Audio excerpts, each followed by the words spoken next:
Jadi nggak salah banget, Allah tuh maha tahu lah. Allah bilang la taqrabuz zina, bukan la tazni, tapi la taqrabuz zina. Bukan jangan berzina, tapi jangan dekati zina. Apa dekati zina tuh? Pacaran, hubungan yang tadi TTM, yang membuat rumah tangga kita rusak, rumah tangga orang lain rusak, dan seterusnya. Gimana tuh kalau kayak gitu?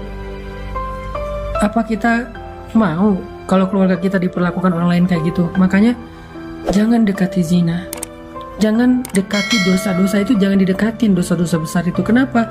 Walaupun kita pede banget bilang saya nggak akan terjerumus, tapi setan itu licik dan nggak akan berhenti untuk menggiring kita setahap, selangkah demi selangkah sampai terjerumus dan akhirnya nyesel. La taqrabuz zina. Jadi buat teman-teman yang masih Allah jaga, jangan dekat-dekat. Kenapa? Kalau udah terlanjur melakukan itu, hidup kita tuh berantakan. Bener banget, yakin deh, hidup kita tuh berantakan. Kalau udah terlanjur berbuat dosa itu, hidup kita berantakan. Kalau kemudian kita menutupnya dengan menikah, rumah tangga kita berantakan. Terus gimana Ustadz? Gak ada yang lebih baik daripada orang yang meninggalkan dosa, lalu baru yang bertobat dari dosa. Ada dua tingkatan. Yang satu, meninggalkan dosa. Yang kedua, bertobat dari dosa. Mana di antara dua ini yang lebih baik? Yang pertama, yang meninggalkan dosa, yang gak mau berbuat dosa itu. Yang kedua, baik, tapi yang pertama jauh lebih baik. Jangan kita gampangin, gampang nanti bisa taubat. Pertama, ya kalau kita masih punya kesempatan. Kedua, ya kalau ternyata hati kita terbuka untuk taubat. Kalau udah keenakan dengan dosa. Dan yang ketiga, tetap orang yang meninggalkan dosa lebih baik dan lebih utama daripada orang yang bertobat dari dosa, walaupun dua-duanya baik.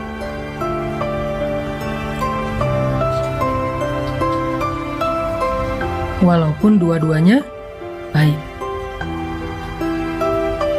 Terus gimana kalau kita udah terlanjur Ustadz? Buat yang udah terlanjur, Allah Subhanahu wa ta'ala berfirman, Qul ya ibadiyalladzina asrafu ala anfusihim.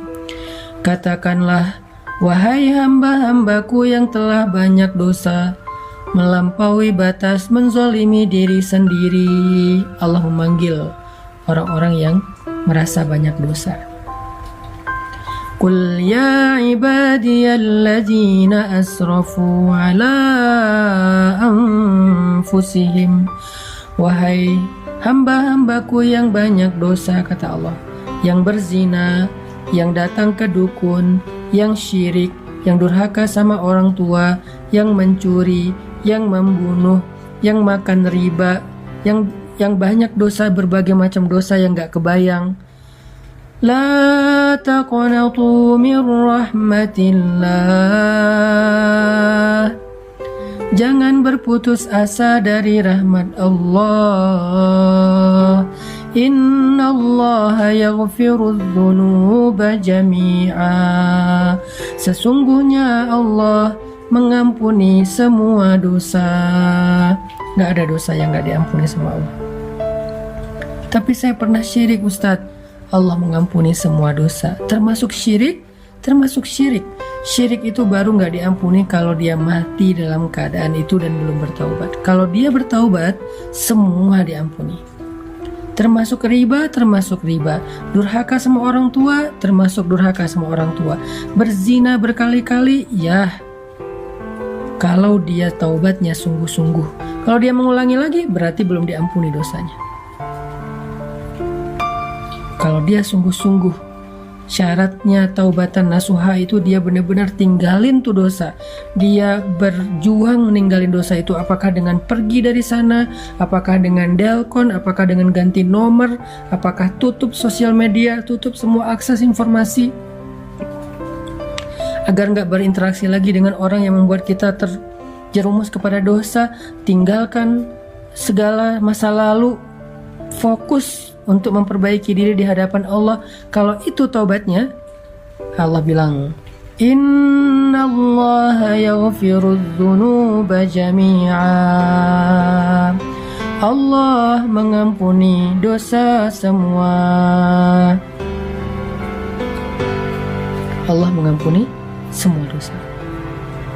Dan Allah mengatakan di akhir ayat itu, Innahu wal ghafurur rahim. Sesungguhnya dialah yang maha pengampun, lagi maha penyayang. Dia maha pengampun dan dia maha penyayang. Dia pasti mengampuni dan dia sayang banget sama kita. Jadi kalau ada niat pengen benar-benar bertaubat, jangan berkecil hati. Kalau benar-benar pengen bertaubat, jangan berkecil hati. Allah itu sayang banget sama hambanya yang bertaubat. Innallaha yuhibbut tawwabin. Malah Allah cinta sama hambanya yang bertaubat. Wa yuhibbul mutatahhirin. Allah cinta kepada hambanya yang pengen membersihkan dirinya. Dan untuk bisa meninggalkan dosa zina itu, baik sebelum dia menikah maupun setelah dia menikah, coba renungkan satu kisah Nabi ini. Ada seorang laki-laki berteriak di dalam Masjid Nabawi dengan mengatakan, "Wahai Rasulullah, izinkan saya berzina," kata dia. "Wahai Rasulullah, izinkan saya berzina," kata dia.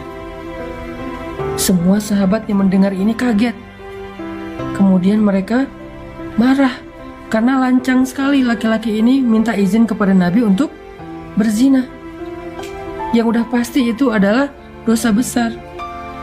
Aneh kan pertanyaannya, izinkan saya berzina ya Rasul. Semua sahabat kaget, bahkan sebagian sahabat itu udah pengen mukul, udah pengen nonjok, udah ngeluarin pedang setengah sarung. Nabi juga kaget, tapi Nabi bijak. Nabi mengatakan, "Udnu, dekatlah ke saya, kesinilah." Akhirnya dia mendekat, datang ke arah Nabi, duduk di sini, kata Nabi. Dia duduk di depan Nabi sampai bertaut lututnya dengan lutut Nabi. Kemudian Nabi bertanya dengan suara yang lembut, karena Nabi ingin melembutkan hati orang ini.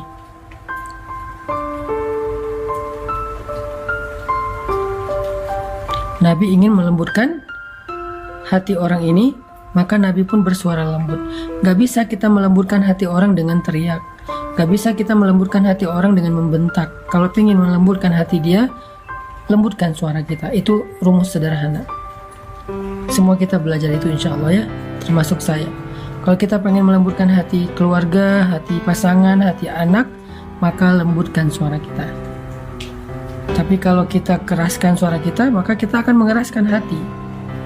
Nabi kemudian berbicara dengan suara lembut kepada laki-laki itu dengan pertanyaan. Kata Nabi, gimana kalau itu terjadi kepada istrimu? Gimana kalau ada orang yang berzina dengan istrimu? Atardo li zawjatik? Apakah kamu ridho jika orang berzina dengan istrimu? Laki-laki ini kemudian tiba-tiba marah, emosional. Dia bilang, "La," kata dia, "enggak akan ridho. Saya akan bunuh dua-duanya." Atardo li ummik, kata Nabi, apakah kamu ridho kalau orang berzina dengan ibumu? Kata dia, "Enggak, saya akan kejar orang itu." Atardo li ukhtik, apakah kamu ridho jika ada yang menzinahi saudarimu? Dia marah, "Enggak." Atardo li ibnatik, apakah kamu ridho jika ada yang menzinahi anak perempuanmu? "Enggak," kata dia, "saya enggak ridho sama sekali." Kemudian Nabi mengatakan, begitulah perasaan orang yang ibunya kamu zinahi. Begitulah perasaan orang yang istrinya kamu zinahi. Begitulah perasaan orang yang adik perempuannya kamu zinahi. Dan begitulah perasaan orang yang anak perempuannya kamu zinahi. Mereka juga enggak ridho, mereka juga sedih, mereka juga marah. Seperti apa yang akan engkau seperti apa yang engkau rasakan. Kemudian Nabi mengusap dada orang itu. Setelah diusap dadanya, Nabi mendoakan, ya Allah, lapangkan dada orang ini, bersihkanlah kemaluannya. Tiba-tiba dia menghirup nafas panjang, lalu menghela nafasnya. Dengan lega dia mengatakan, ya Rasulullah, dulu zina adalah perbuatan yang paling saya suka. Sekarang zina adalah perbuatan yang paling saya benci. Dia memeluk Nabi SAW. Renungkan kisah ini. Buat laki-laki, buat perempuan yang mulai tergoda untuk punya hubungan diam-diam, hubungan yang gak halal, hubungan yang menjadi masalah, hubungan yang menyakiti siapapun di dalam kehidupannya, hubungan yang dosa, hubungan yang akan mengantarkannya kepada dosa-dosa besar, yang mulai tergoda nih, mau itu pacaran, selingkuh, TTM, teman tapi mesra dan segala macam istilahnya. Renungkan kisah ini. Bagaimana kalau Allah akan membalas kesalahan kita itu dengan hal yang sama terjadi kepada keluarga kita? Mau nggak? Karena kata para ulama, al jaza min jinsil amal. Balasan itu dari amal yang sama, dengan jenis amal yang sama. Sehingga kalau kita berzina, maka Allah akan membalas, orang akan menzinahi orang yang kita cintai. Nauzubillah min dzalik. Bisa pasangan kita, bisa orang tua kita, bisa adik kita, bisa anak kita. Nauzubillah min dzalik. Kalau kita nggak bertobat segera, sebelum Allah menurunkan balasannya, taubat, tubu ilallah, segera taubat, minta maaf sama Allah. Jangan selingkuh kalau kita nggak pengen diselingkuhin. Jangan berzina kalau kita nggak pengen keluarga kita ada yang berzina. Jangan menipu kalau kita nggak pengen ditipu. Jangan menyakiti perasaan kalau kita nggak pengen disakiti perasaannya. Tubu ilallah. Ustaz, kalau kita chat sama laki-laki, apakah itu termasuk disebut zina? Tergantung isi chat, jam berapa chat, gimana kita ngomong, apa yang kita bicarakan. Kalau yang kita bicarakan hal yang terlalu privasi, personal, apalagi vulgar, zina. Zina teks, zina jari. Kalau yang kita bicarakan itu dengan suara yang dilembut-lembutkan, mesra, menggoda, mencari perhatian, itu termasuk bagian dari zina-zina kecil, walaupun kecil juga disebut zina. Nauzubillah min dzalik. Jadi udahlah, gak usah pakai emotikon-emotikon yang berlebihan. Chat mah seperlunya aja. Yang dibicarakan juga hal yang penting. Jamnya juga jangan kemalaman, maksimal sampai jam 10 misalnya. Kecuali kita bersama dengan muhrim kita, gak sendiri. Apalagi sampai video call segala macam, janganlah, karena itu dosa. Dan nanti balasannya juga sama. Kita juga gak akan mau anak kita kayak gitu kan. Kita nggak mau kan saudara kita kayak gitu. Kita nggak mau kan apalagi pasangan kita kayak gitu. Renungkan nasihat Nabi tadi kepada laki-laki yang datang kepada beliau. Itu modal banget buat kita ninggalin dosa. Itu modal banget buat kita ninggalin dosa.